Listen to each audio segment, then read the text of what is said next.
Alright, for the next step, it is time to install the little processor. It's going to go right here.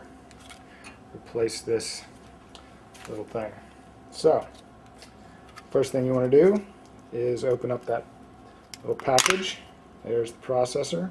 Same thing with dealing with the motherboard. You want to make sure that you aren't carrying any static electricity. So it helps if you have some way to ground yourself out. But now that we've got the motherboard nice and secured here, you'll see that there's this little lever.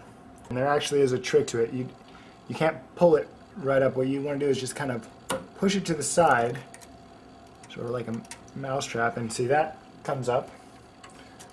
This little arm frees up, and then what you can do is pull this casing right back.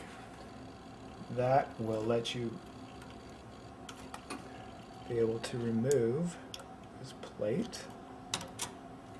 Do not touch anything inside of there.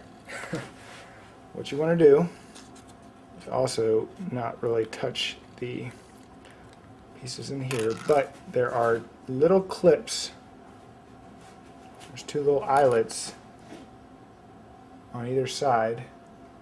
You just want to drop it right into place. Okay? There you go. Boom. Now, do just the reverse. So we drop it. Keep that arm up. So that secures it down. Once it's secured, then we bring this little lever down and put it back into place.